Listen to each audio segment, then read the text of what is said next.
Boo. Hey, it's James, and welcome to the night. The natural world is a very different place after the sun sets, and the sea is no exception.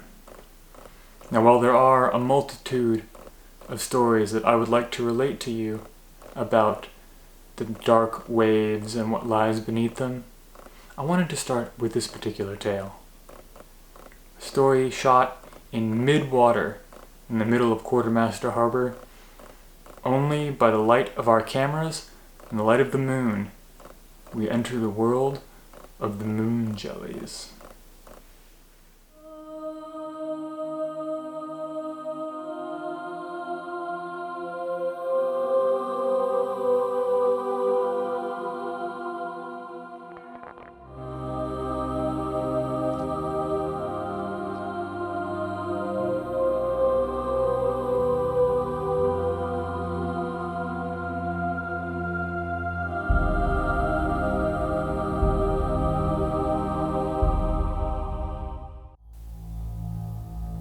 Moon jellies are a seasonal visitor to the Salish Sea. And while one of the most common jellyfish, they are still a fascinating animal.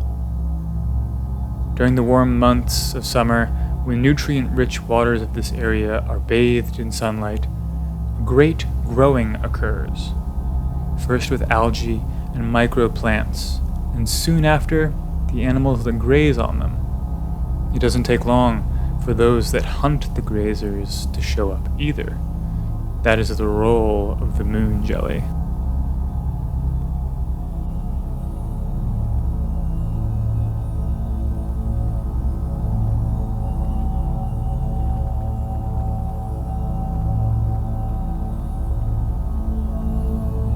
Their anatomy has no good parallel to life on land.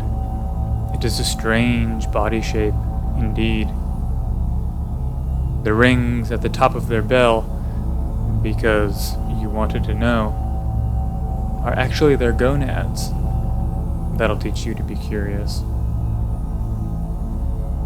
The frills on their underside are mostly mouth and digestive tract.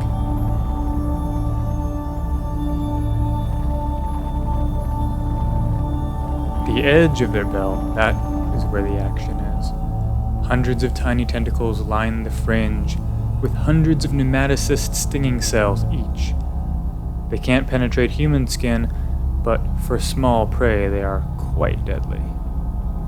Polychaete worms are darting by, feeding themselves on small plankton. But in a flash, the swimming worm becomes a victim of the moon jelly.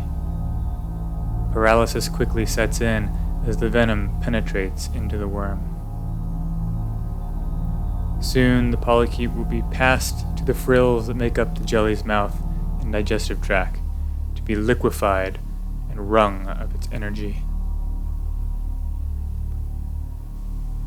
With little more than a nerve net for a brain, it's difficult to say whether this jelly even knows that it's made a kill, but a kill it has made. And yet its rhythmic, pulsing hunting continues into the night.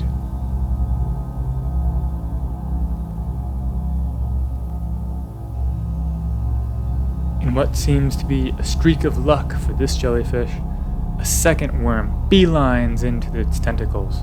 This one is less easily subdued, and thrashing about, it rips the jelly's own tentacles away from its body, making what seems to be a daring escape. But the attached stingers have done their job already, and the polychaete worm falls motionless and sinks into the black.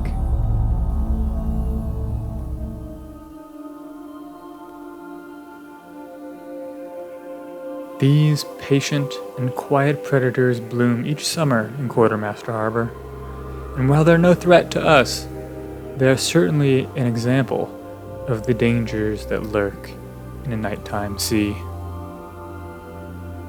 Thank you all so much for watching, and have a great rest of your night.